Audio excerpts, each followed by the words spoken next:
So guys, I got a call concerning this unit. So as you can see, this is hisense 1.5 horsepower air condition. So you can see it's freezing on the discharge line. So but I saw a sign the leakage on this suction line here, but I've actually fixed it. I have to relock it. So I'll be charging gas in the system now. So you can see the pipe is freezing.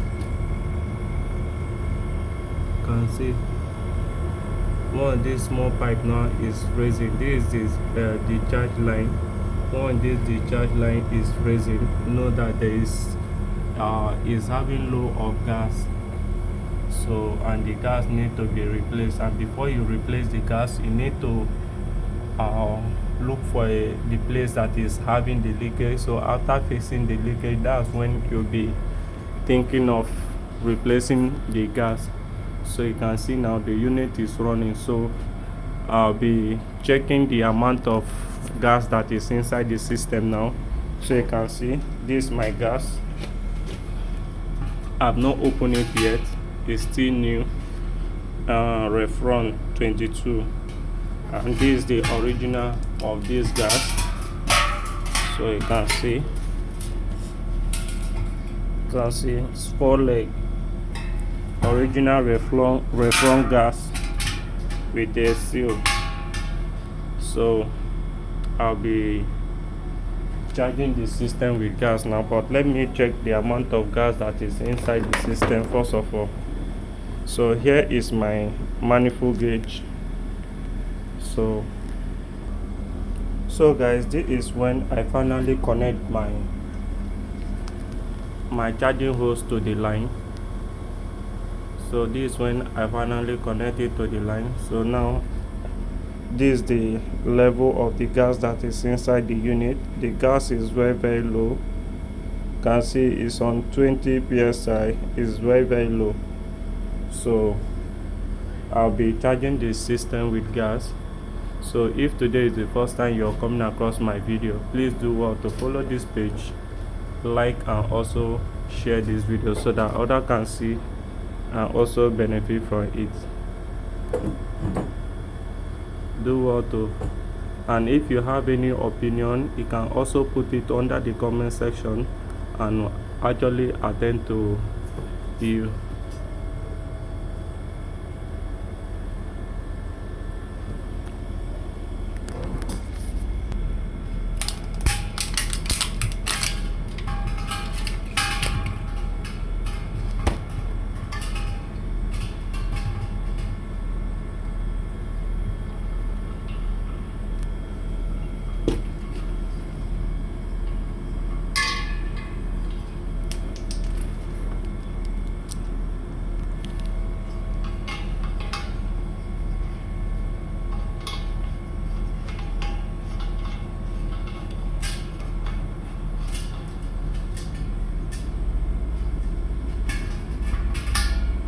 So now I have to open the cylinder, then remove a little air from the line, then lock it. You can lock here now.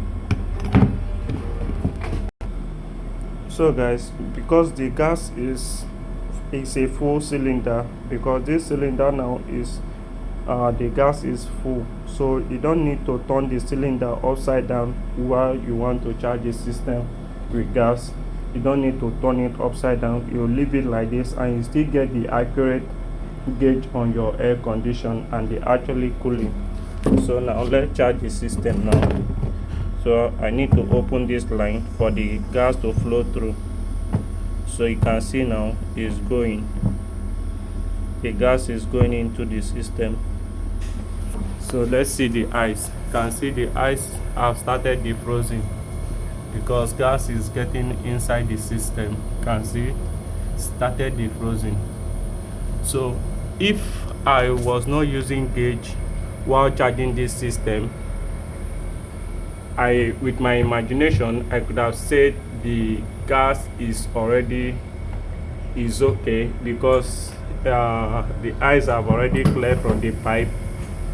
So but because I'm using a manifold gauge, I'll be monitoring every liquid that goes into the system with my manifold gauge, and to know when to stop charging the system and when to still add more gas in the system. So that's why, as a technician, using manifold gauge is very good as a technician, because you'll be able to detect how many psi is inside the system, and if you're to add or if you're to reduce it. So that's it. So still need to charge it now. So now it's on 50 psi, so I'll still need to add more gas again to 60 psi, so I will be done with it.